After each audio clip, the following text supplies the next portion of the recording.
Junior year, I got most improved. My senior year, MVP, most points, most rebounds. So, right? It's so true. If you don't give a child a chance to develop.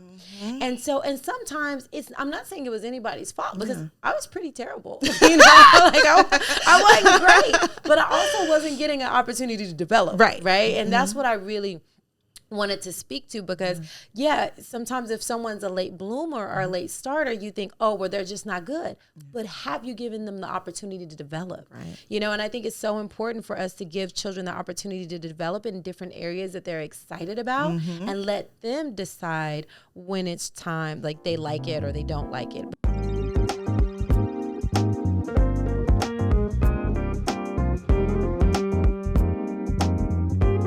Welcome back. We are so excited to be chatting with you today about wellness and how to balance wellness and success. I'm here with my girl Aeshia, and she is the epitome of well-being. Her family, her beautiful children are just well-being in a box. And I really want to know, like, how do you balance well-being and success? How do you do it?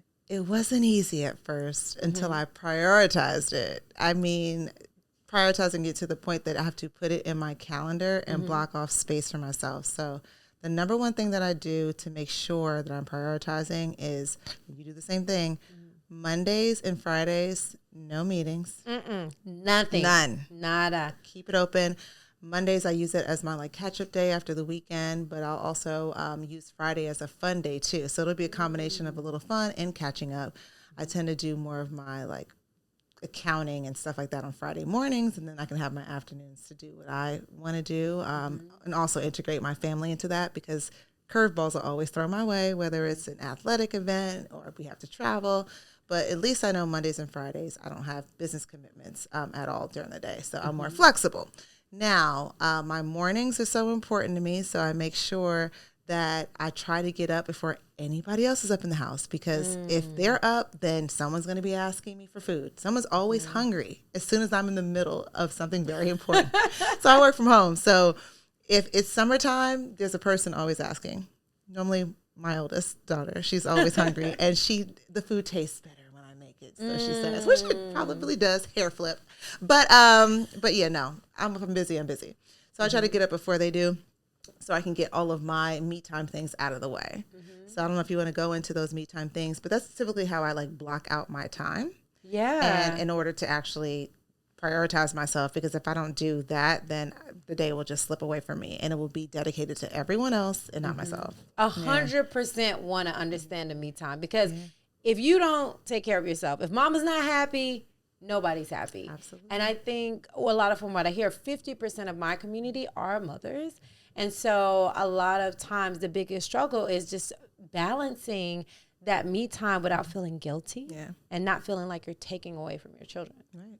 I mean, you don't feel guilty when they're asleep. Yeah. So that's the number one thing. And then even when they're awake, it's important for you to let them know when this time is yours. Like, hey, mommy's going to be doing this from 9 to such and such. Like, if you can give her space, when you see the door closed, that means, don't come in. If it's an emergency, obviously come in. I want you to always feel like you can come to me no matter what.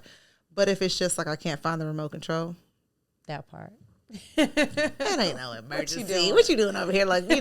So typically what I try to do is I normally wake up around 6-ish, and I used to be the person who stayed, up really late at night, and I woke up really late in the morning, right? Now, having to be a responsible mother, I have to change my schedule. So sometimes I still stay up pretty late just because I'm just a night owl. But now my body is just regulated to waking up around 6-ish. And that's typically because I have to get them up for school and making sure they get out the door and also to school on time, even if it's not my drop-off day. So I can be on vacation. I could have went to bed at 3 a.m. It doesn't matter. My body wakes up now at 6-something on its own. I don't need an alarm. Unless I'm dead tired, then I'll stay asleep a little bit longer. But 6 is just when I can typically get up. First stop always is the restroom. Yeah. And that's my happy place because I close the door, and even if I'm not doing anything in there, it feels like I'm doing something in there. So people leave me alone. Right. And I know a lot of moms out there can say that The bathroom is your sacred space.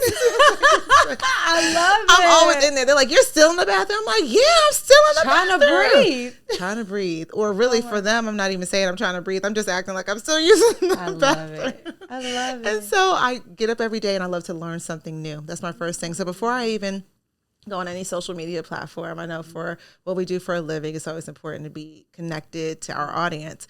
But the first thing I like to do is to get poured into. So, you know, sometimes people will read, you know, a Bible verse in the morning. But for me, what I do is I learn Spanish. Nice. So Duolingo is my friend. Every day I do anywhere from 3 to 5 lessons. If I'm really feeling ambitious, I'll do 10. And I'll just do that in the bathroom. And I'm just like waking my brain up, you know. Nice. That's how I start my day. And then I'll go into taking my vitamins. Then I'll try to hydrate with, you know, a tall glass of water and with some lemon or lime in it. And then from there, I have to read. So if I like to read every single day, at least 30 pages. But if I can only get in 10, I'm happy with that as well. But it's important that I do it first thing, because if I don't do it in the morning, the day will just slip away and I won't get it done. So that's part of, you know, feeding yourself too. So you like to read 30 pages as well? Yeah, I like to read a book every day. Oh, wait, a whole book? No, just at least one. Sometimes I read 2 different ones, but I like to read every day. That's good. Yeah. You don't have like a certain amount of pages that you have to. No, I don't. I think that's a good idea. Yeah. But I usually, whenever I'm washing dishes or folding clothes or doing anything, I like to listen to audiobooks. That's good. Yeah. And so I actually get through books a lot faster that way. And I'm really just mindlessly doing the work, but I'm getting poured into, as you would say, because I don't like chores. Yeah. And so what makes me enjoy them is listening to a book at the same time, because I love books. Okay. That's a good tip. Yeah. I tell people to match something that you don't like with something that you do. Yeah. So let's say if you don't like chores and maybe you don't like books either, maybe you like singing. Right. So, you know, maybe you can sing and put on your favorite music and dance around, but that's my tip. But yeah, I love reading at least 1 or 2 books a day. Okay. So I start my day off like that. Then I go into my wellness fitness routine. I really was doing meditation first thing in the morning. Like I like to do it when it's kind of dark outside. And since it's summertime now, I'm waking up and the sun's out. And I don't know what it is about me loving to meditate when it's the sun's about to come out, but it's just not there yet.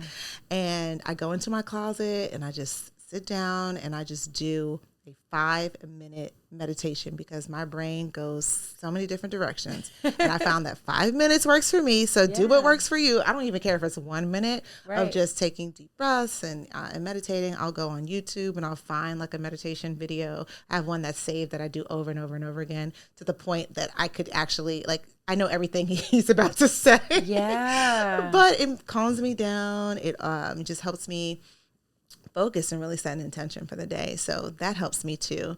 And then I'll try to meet up with a friend at the gym. Yeah. I typically do that.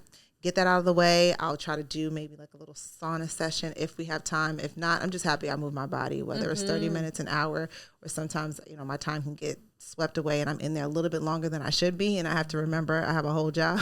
Yeah. that I have to do. I mean, sometimes I'm in there, you know, if you set your own hours as an entrepreneur. So at the end of the day, you have freedom and flexibility. But at the same time, you really don't have freedom and flexibility. Like, you really need to schedule things out. So unless I have, on those days when I have a meeting, that's when I know I have a hard stop. Yeah. But on the days I don't, I still need to make myself have somewhat of a stop, because there's things that need to be done. So, and that's where the balance comes into play. Now, how do you do it? Like, so I know in the morning when you go to the gym, like, is there a specific time that you go and you have to stop to get back to work? Yeah. Definitely, yes. But I wanted to pick up something that you said, because you said whether I have 10 minutes or even if I have 1 minute, it's okay. And I just want to kind of pull that out, because a lot of people think their wellness routines have to be perfect. Right. And it is not about being perfect. Like, my schedule, like, I have it written down perfectly, but it doesn't necessarily happen perfectly. Yeah. Right. Sometimes it is 1 minute or 5 minutes or 10 minutes. And then some days it's 2 hours. And if I'm lucky, especially on Mondays and Fridays, which, you know, I have meetings off, it can even be 4 hours of spiritual time and fitness time and things like that. And so I think the biggest thing for me is realizing when my schedule needs to shift and change. Like, when I was single, I had, and I want to ask you, you know, when you were kids were young, how your self-care time looked. But when I was single, I had a lot more time. So I could take Epsom salt. I was following Queen Afua's Sacred Woman, and I was going through the gateways, and so I would do like a 30-minute long Epsom salt bath with like essential oils, and then I'd read her book for like 30 minutes, and then I'd have prayer and meditation and breath work, but I was going through my healing season. And so I was spending a lot more time on self-care, and now I'm in a relationship. So not only has that cut down, we bathe, like get a bubble bath like once, maybe twice a week. And so because that's something that I value, but I'm definitely not doing it every day. Then I was doing it every day. Oh, wow. Every day, Epsom salt butter. It's so good, y'all. When you're talking about balancing your nervous system, an Epsom salt bath, it really does it. Like the Epsom salt really balances your body in a beautiful way. And that magnesium helps really calm the body. And so I highly suggest it. Okay. And then, but now that I have a relationship, it's a lot harder. He's working on his own schedule. I'm working on our own schedule. We got to figure out our schedules together. We love working out together. We love doing yoga together. And so I have shifted. Like right now, to be honest, before I was getting in a mile a day, before I was getting in weights, and I need weights right now in my life, but because we're working out together and we're barely just getting the hot yoga class, but that's the one thing we can do consistently. I haven't lifted weights in at least 2 weeks now. Okay. I haven't done my mile a day in at least 2 weeks. Yeah. And so that shifted a little bit, but I'm not worried about it. I do want to add it back in, but I got to figure out how. Okay. And so I think it's good not to beat yourself up if you're going through a season where it's not perfect or it's not like it used to be.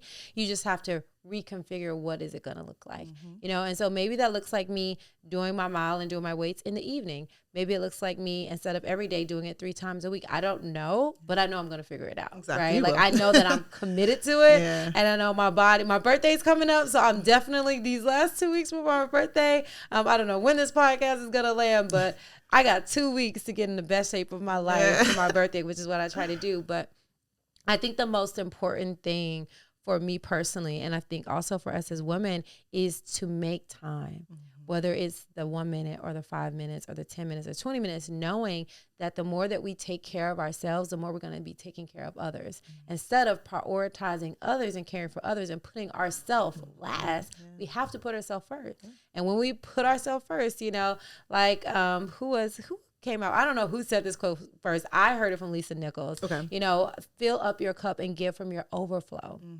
And when we're filling our cup, like you said, in the morning, we can give to our partner, our children, and the world from our overflow, and we don't get as drained. Right. And so for me, it doesn't matter what it is. I can go through the whole list, but I make sure I do something for myself before I start working on everybody else. That's good.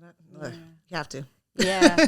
And so I want to go back to like when your children were little. Okay. Because I know it's a lot of people out there, they're new moms, or, they have kids that are under the age of like 2, and self-care looks a lot different than when you're breastfeeding or not. And when you're, in that season of like, they need you most of the day. So how did you manage self-care during that time? Oh, it was not easy. But one thing I will say is this. Not only was it not easy, but it was difficult seeing my partner practicing self-care because I became resentful. Yes, because your child does need you. I nursed my children for almost a year each.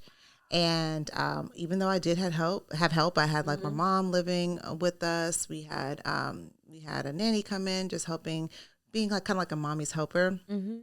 But I was still just very much glued to my children because I also enjoyed being around them. And I was also juggling, like working at the same time.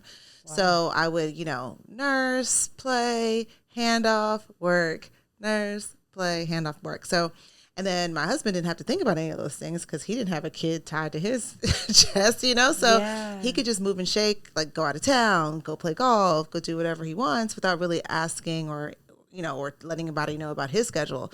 Because, granted, he did set us up nicely for support, meaning like, okay, there's people there that can help. But at the same time, I know that I can't just pick up and leave without making major plans, without like having to talk to at least 2 to 3 people in order to make that happen. And was resentful of not having that freedom to be able to just get up and go. So self-care was very difficult for me, especially when I first brought my first daughter home. I remember I wasn't even sure when I could take a shower. I used to be like, wait a minute. If I get in the shower, like something's going to happen and I'm going to be in the shower. She's going to need me. Wow. And so I remember one day that I called my friend Camilla. She goes, is there something that you could put your baby in? Like put them in that thing and sit them in front of the shower and then take a shower. And I'm like, you're right. I never thought to bring the baby into the bathroom, but that's what I ended up doing. That's how crazy. So I still didn't even have the time to myself. There was a baby there while I was showering. But I was so into being a giver and a caretaker that I didn't even want to take the time to take a shower for myself. Wow. It was just like ridiculous. I would always have to find help. Like, can you please watch the baby while I go take a shower? Like, yeah. So it was very different then. I also too had to speak up, instead of being resentful, I had to say to myself, and you need to communicate these feelings that you're having with your partner and then tell them they need help, in any way that they can.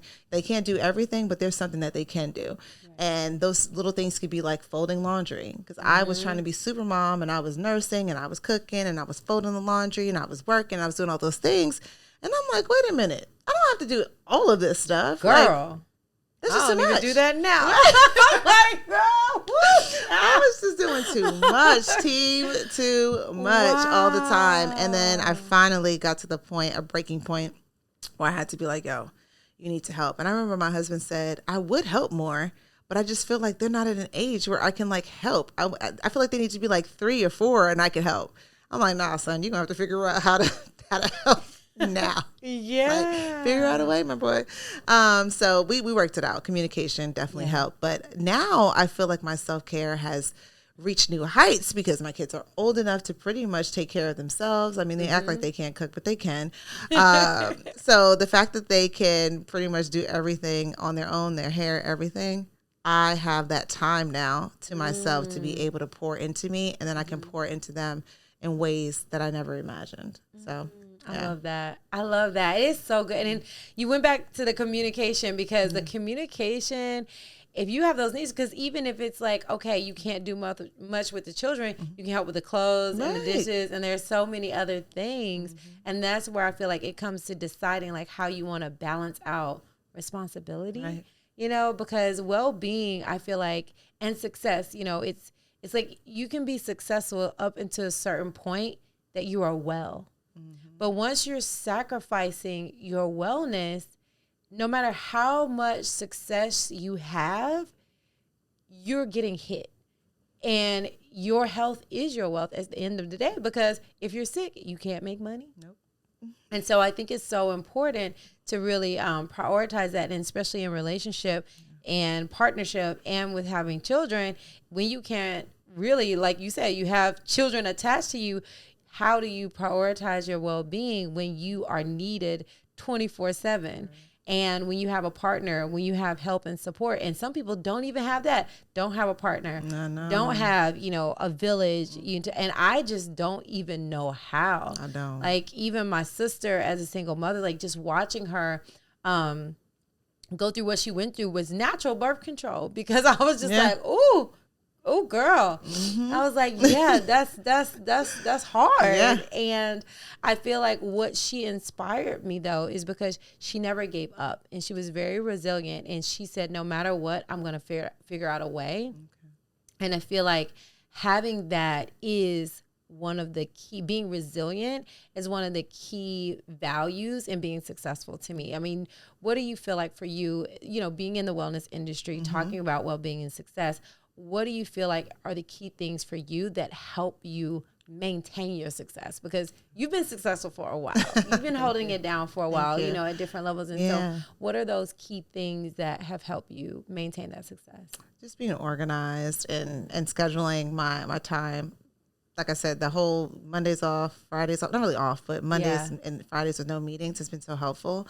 I've been able to kind of streamline my workflow by having certain days that I do certain things. That's so important too.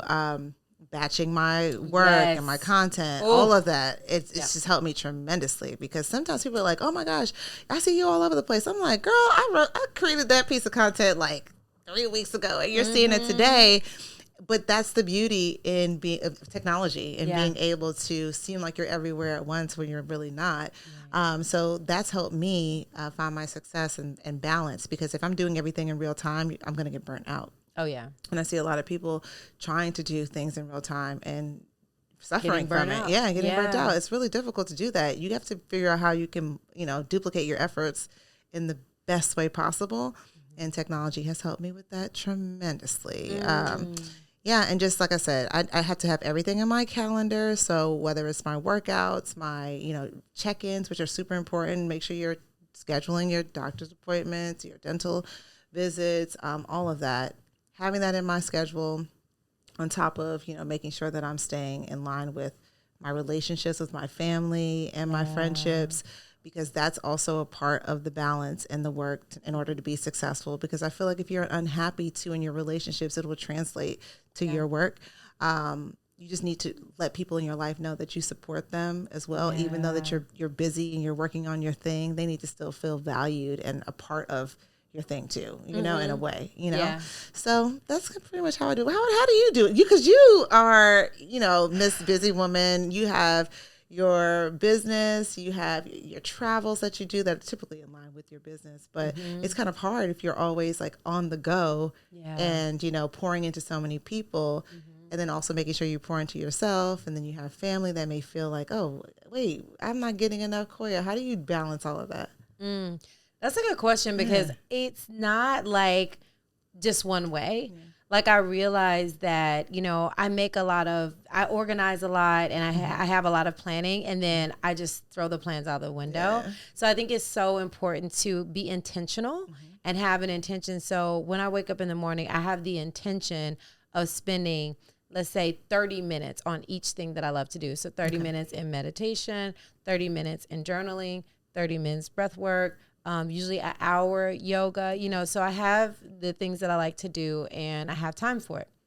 But when I'm traveling, the running went out the window. Oh, the weights went out the window. So it changes a lot, especially when I'm traveling. Sometimes it's like, okay, I'm just going to do a 10-minute breath work, drop into meditation for 20 minutes. And then I'm just going to let my walking be like in the airport and wherever I am. And I'm going to do some stretching at the airport. So I allow my fitness to be what it is and my wellness to be what it is, and don't try to make it what it's not, right? It doesn't have to look like it looks when I'm at home, when I'm on the road. As long as I'm doing something for myself. Now, if I'm on the road for a long time, usually I try to balance it out. So I have this thing called Daily 100s, which is squats and push-ups and core work, that I work my entire body. So if I haven't gotten to the gym in 2 weeks, I do the daily 100s at least 2 or 3 times a week. And so that will keep me a base level of strength, which is so important. Us as women, as we age, we're losing muscle mass. Right. And so we have to lift, but sometimes you can't get to the gym. And so doing this body weight training is just as impactful, and I'm still building and strengthening. And so I do that. So I find ways, especially when I see myself 2 or 3 days off of my routine or not getting in my strength, my flexibility, or my mindfulness practices as I want, I have ways to okay, this is how I'm going to get it in, right? So I just really make it work no matter what time I have. And then when I go home, I think this is something that I learned to do because I wasn't getting in, because I want to spend time with my people. And it's like, I got 13 nieces and nephews.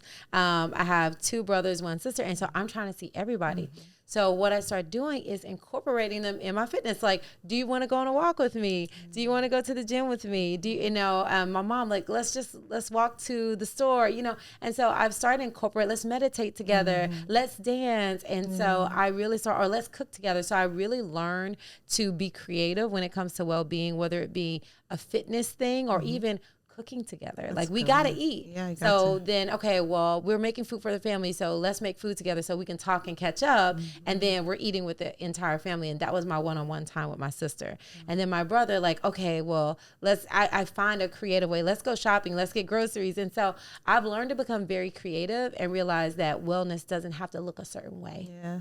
I'm happy that you said you learned it, because I feel like a lot of times we try to mirror what we've learned from our parents. And if you don't get that example from them, then you just don't do it, you know? But then you said to yourself, I'm going to take it upon myself and I'm going to create traditions in my family and I'm going to do these things. And I feel like I need to do a better job at that too. I mean, I have my own traditions that I do try to set with my kids, but at the same time, I'm really seeing some of the same patterns that I've seen like with my parents that I'm also having with my children, just because there's a level of busyness and, you know, they have their own busy, crazy schedules too. And so we're just kind of just in this flow of just trying to survive when it comes to time. Our time currency is very, very low, you know, because we're just all over the place. But I want us to be more intentional about doing those things like cooking together, because once you start to introduce those things too late, they're like, I don't like to cook. I don't want to do that. It's always about what they don't want to do. And it's like, no, let's just at least try it. Be open-minded.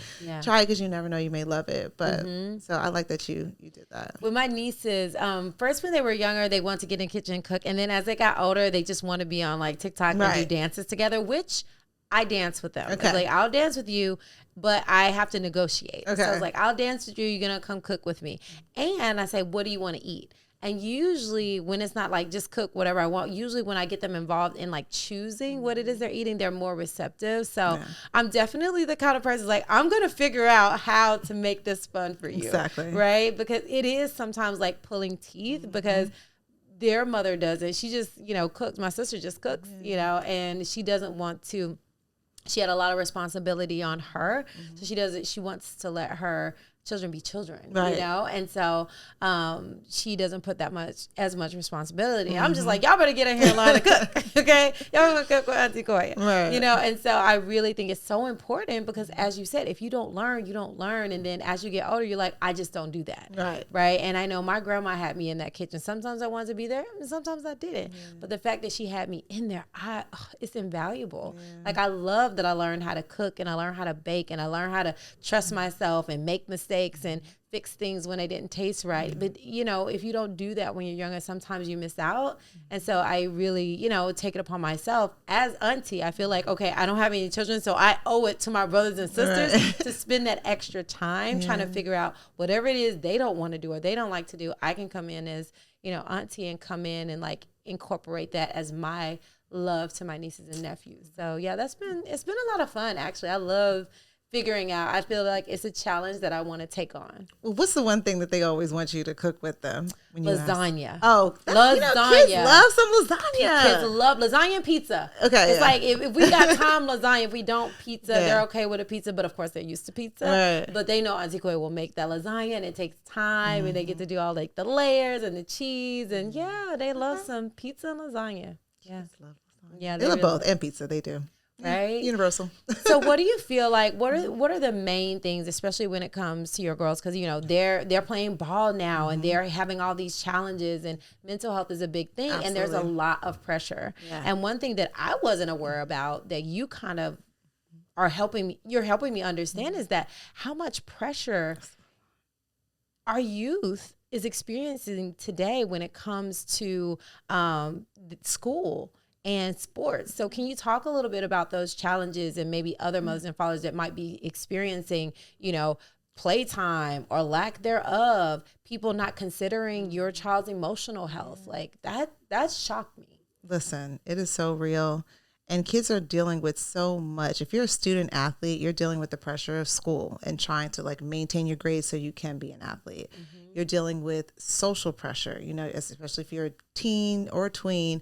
You're dealing with trying to fit in, you know, finding your friend group, or surrounding yourself with people who may not be the best for you, having frenemies in your life, but you can't really escape them because they may be on your team, or they may be in your classroom, and, you know, and the interactions you're having could be distracting you from learning, you know, or you may have an incident with them, and you go home and you come back the next day and it's like still not resolved. And how can you learn under that sort of environment?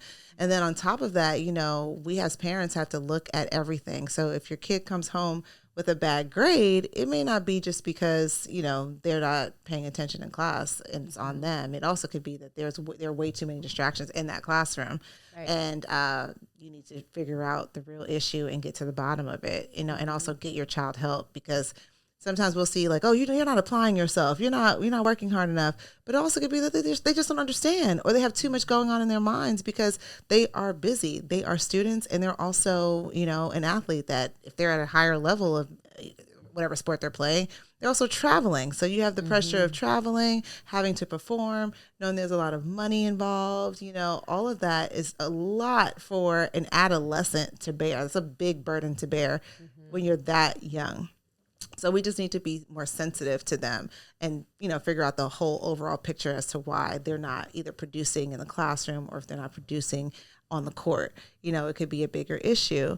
And what I've found is, allowing your child to be very open with you, taking opportunities to talk to them when they're ready, because as parents we're very competitive. I'm so competitive, but at the same time, I have learned that there's a time and a place to address certain things with your kid when it comes to a sport. And so if they have a bad game, we want to address it immediately, of course, right? But is that really the right time? Because they've already had a long, drawn-out conversation with their coach who's already told them, what they've done wrong. They already internally know that they've done wrong. If they lose a game, do you think they wanted to lose a game? Do you think they wanted to miss those many shots? Like, of course they didn't. And they know what they're doing wrong. But at the same time, as parents, we feel like we want to come in and rescue, give them advice, tell them what they should have done. But they already know. And then also, too, they don't want to hear it right now. So, like, maybe, finding a time and a place that everybody can agree on to have those conversations is important. And that will help protect their mental health as well. And then on top of that, it's so important to address any internal issues that they may be having with their sport, because outside of their performance, there could be a reason why they didn't perform well. And it could just not even be that they didn't take enough shots before the game. It could be a bigger issue. It could be a conversation that they had with their coach that made them feel uncomfortable. It could be a situation where they have teammates who are not as supportive that, that they hope that they would be, All those things could affect you. It could be that you just didn't get enough sleep the night before, or you didn't eat properly before a game. So we just need to find the time and the patience to really empathize with children who are playing a sport, through injuries, because a lot of times kids are playing with injuries and they're powering through, and we're like, oh, you're a kid, you're fine. You can just bounce back. But it's like, they're humans too. Right. They're humans too. They hurt too. They're getting bumped around, hit, all of that. We just have to put ourselves in their shoes. And it's really hard to as a parent, but it's something that we just have to do. So, patience with your kid.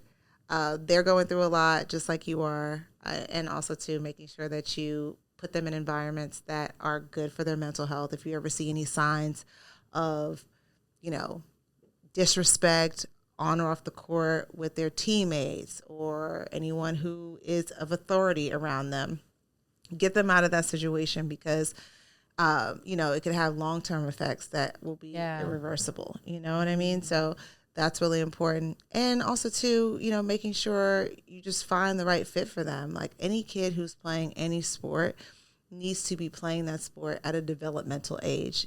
And they also need to be playing, meaning like not just a part of the team. I mean, actually playing the sport, right? Because there's a lot of times kids will get pulled onto a certain team and then they're not getting the experience that they need in order to develop. And then by the time they start getting experience, it could be too late. This is the time to get that experience. So you may think that your child is ready to perform at a very high level in a sport, but it may be better for them to perform maybe at a rec level, just so they can get a little bit more experience first, or on a team where the competition may not be as difficult on that team, and they are considered to be more of a priority player on that team, and then that way they can build their confidence and they can get those reps in.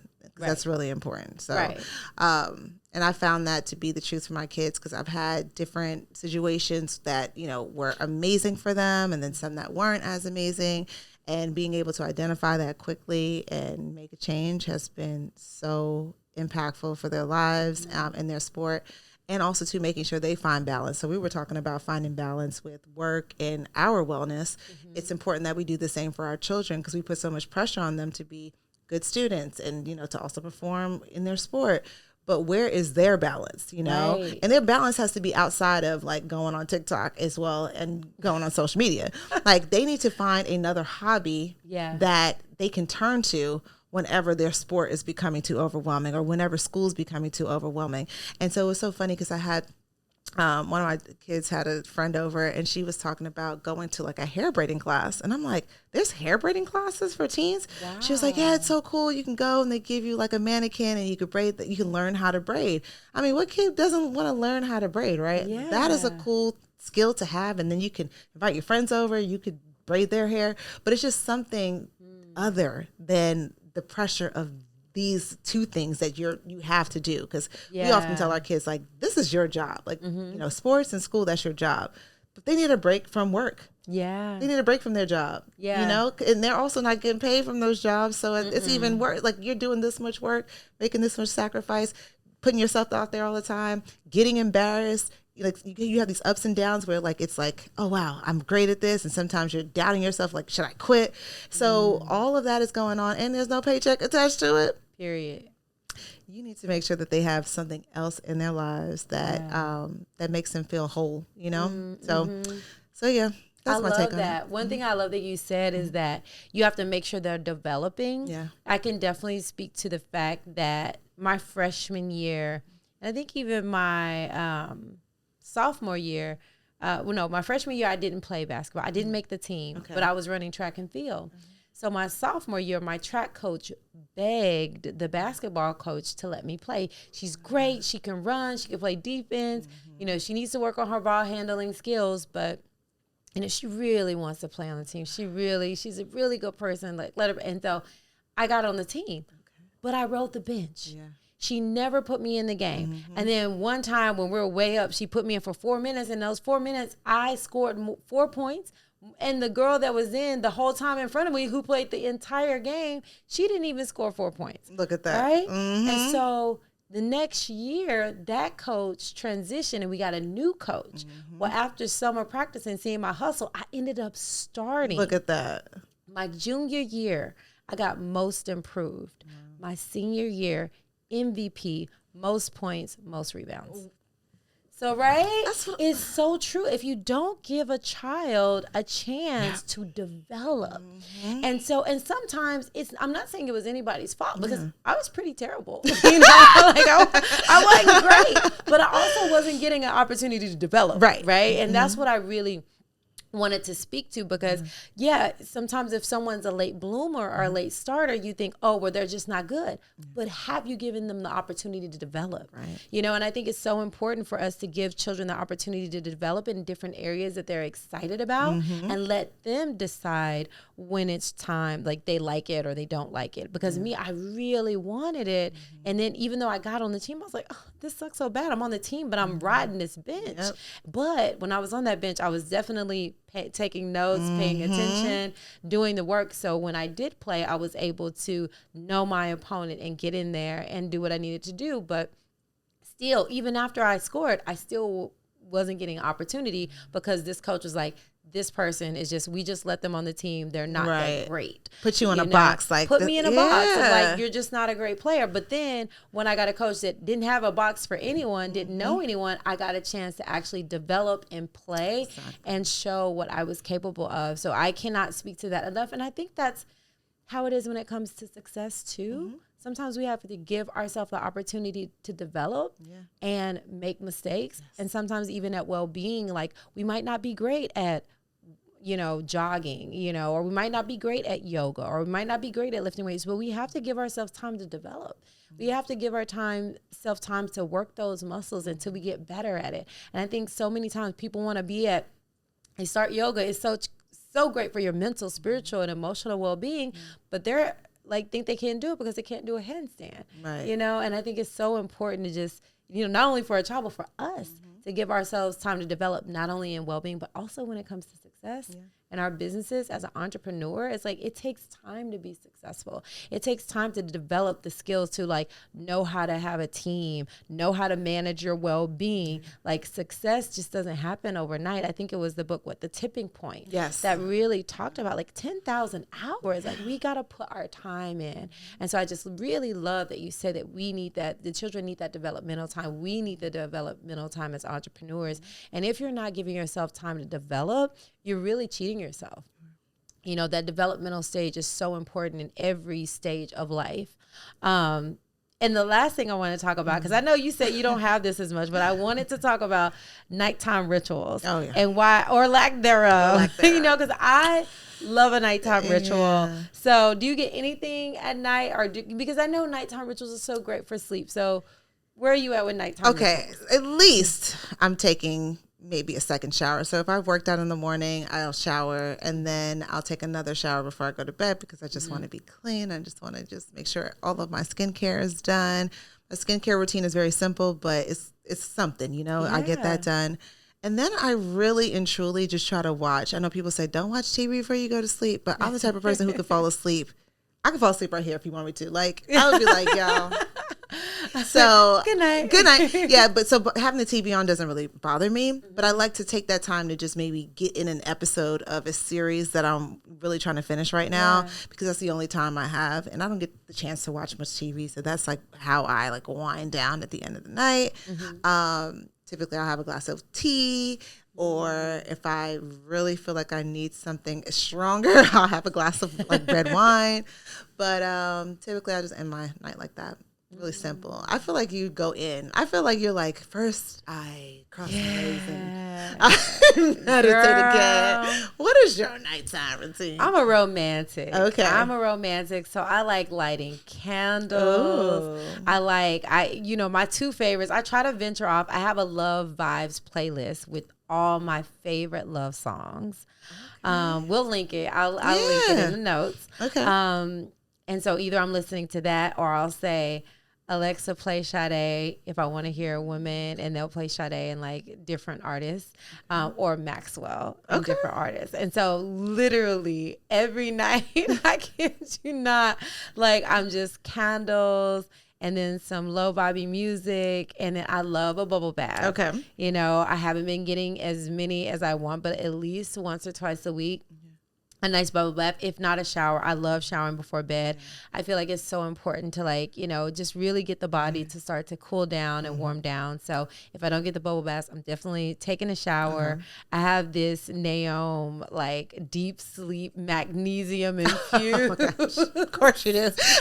Shower gel, bubble bath, and lotion. And I just give my body a full body lather. Okay. If I have time, I give myself a full body massage. How do you give yourself a full body massage? Girl, start with your feet and work your way up. I don't take care of myself enough. What?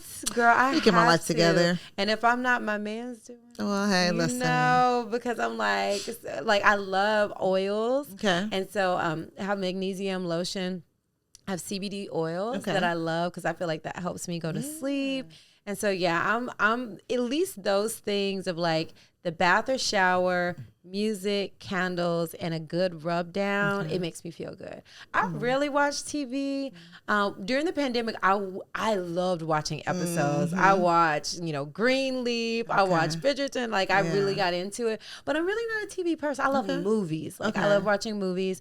But if I'm watching with someone, if I'm watching, which I haven't done, I'm going to be honest, I haven't watched anything recently. I have some shows on my list that I want to see, so I'm going to try to get them in. But even if I did that, it would be before my nighttime rituals time. Okay. And sometimes, if the house is messy, I've had to incorporate cleaning now and put it in my schedule, in my nighttime rituals, because otherwise the house is chaos. So I've learned to either listen to a podcast or a book while I fold clothes, and I've made that a nighttime ritual as well. So what about pajamas? You have special pajamas that you wear to sleep where you just go to bed? You're not wearing pajamas? What? I said it was a romantic. I know, right? Pajamas. Like, if you get me in some lingerie, like, that's fun. Right. But no, if I'm going around the house, I love a nice satin robe. Okay. Like something silky, something nice. I'll wear that. If it's like after dinner and I'm doing evening work, because sometimes I try to stop work at 5, but I'm going to be honest, I'm an entrepreneur. Sometimes I work till 10. Right. And so something like that, I'll just wear sweats. Okay. But yeah, when I'm in my sexy mode and once it gets later in the night, I'm doing my rituals, it's either like a satin robe or absolutely nothing. I like sleeping in my birthday suit. So it's Valentine's Day every day at your house. Yes. Period. Yeah, that's how I want it to be for the rest of my life. Even when my kids, they coming in, we oil them down too and all the things. Yeah. That's so sweet. Listen, you don't even want to know where I go to bed. No, sometimes I have pajamas on, so. Yeah. But yeah, sometimes it could just be something super casual, like a tank top and some shorts. You go to sleep in that? Yeah, I'll go to sleep in anything. Like, I don't, listen. I mean, if I get sleepy, I go to sleep in my clothes, but not on purpose. Oh, no, on purpose I will have like clothes that I feel are comfortable. So it would be like, maybe it's a pajama set, but it's still a set. Like, it'll be I feel like clothes aren't really comfortable. Really? I don't know. I get cold. It's like I get hot and I'm cold and then I'm cold and then I'm hot and I just think. But I like the idea of the robe. I don't know. Yeah. Where do you get your robes? Does it matter like where you get them from anywhere? No, as long as they're quality. I love bamboo.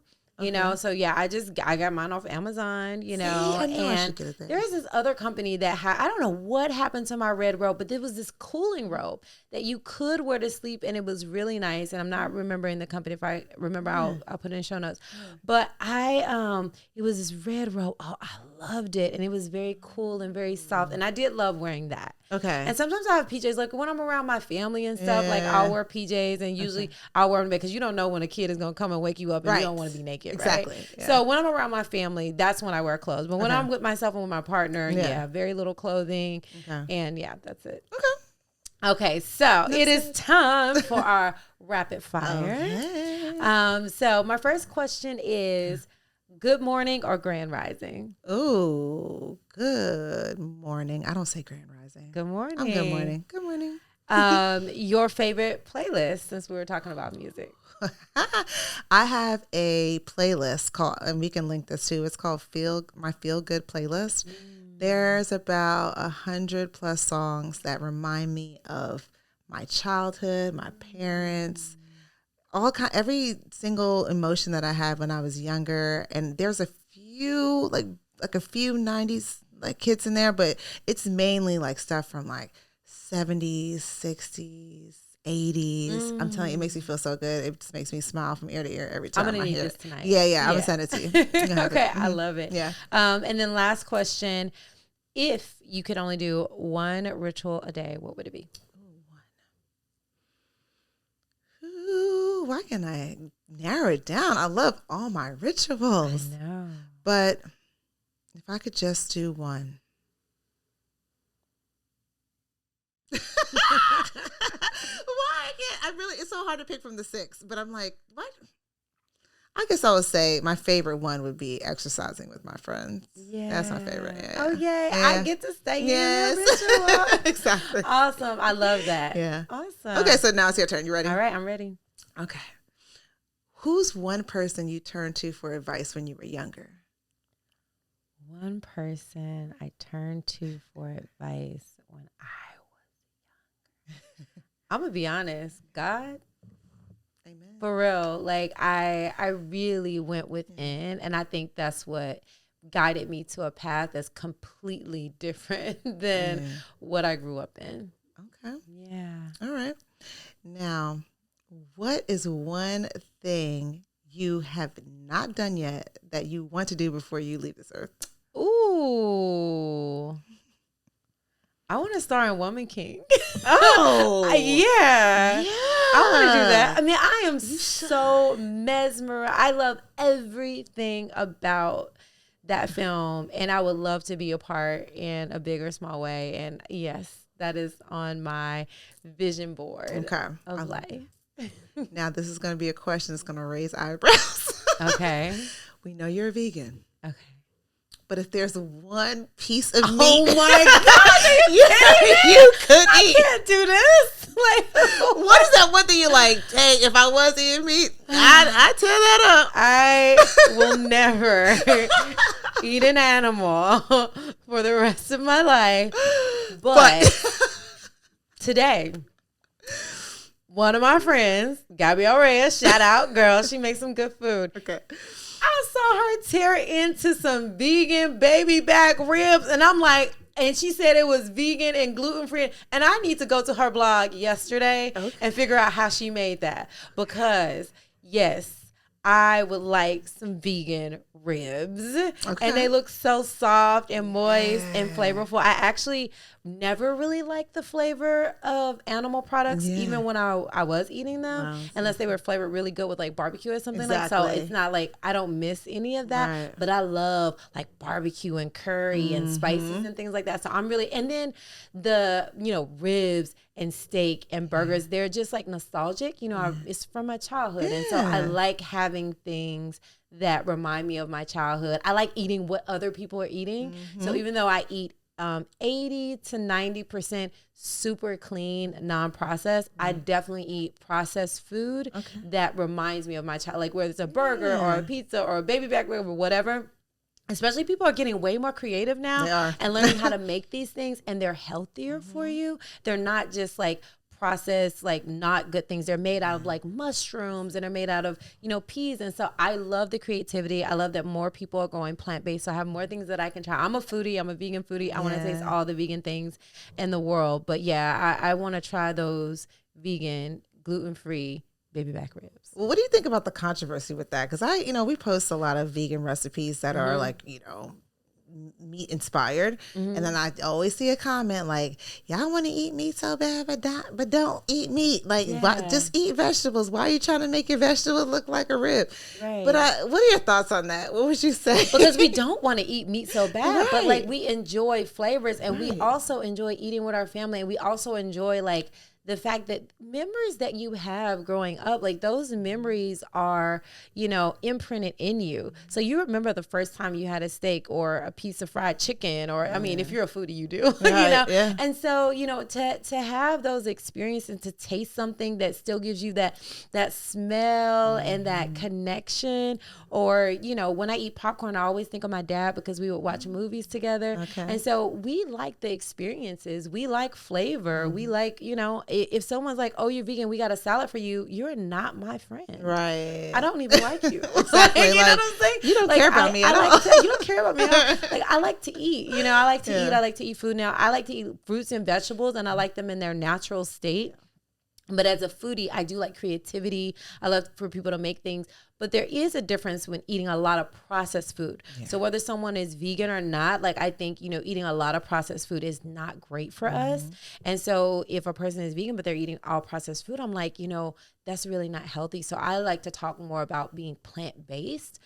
Whether a person is 100% vegan or eating however much meat they're eating, I really try to promote plant-based eating and eating a lot of fruits and vegetables, because at the end of the day, that's going to help us be well, you know. But yeah, I think, you know, when people say that, let people have what they need to have, because at the end of the day, a lot of people who are vegan are doing it because they care about the environment.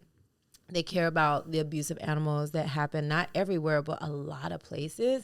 And it's more of like a lifestyle and something that they're passionate about that is good for the world at large. So I feel like if they want to eat a fake burger, a fake steak, or some fake baby back ribs, leave them alone and let them eat their food and mind your own business, you know?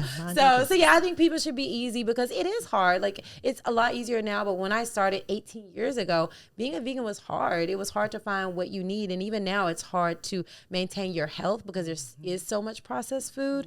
So it's not easy. And so I would say be compassionate, because a lot of times, like, I felt more like an outcast, like, oh, well, we don't have anything for you. I felt like more people got an attitude with me being vegan than me worried about someone. It doesn't bother me because I used to eat animal products. So it doesn't bother me that you're eating that. So why do you have a problem with me not eating it or wanting like a substitute? So I think people should be more kind and understanding. And I do know sometimes vegans, you know, can be a little bit judgmental and we can be a bit aggressive.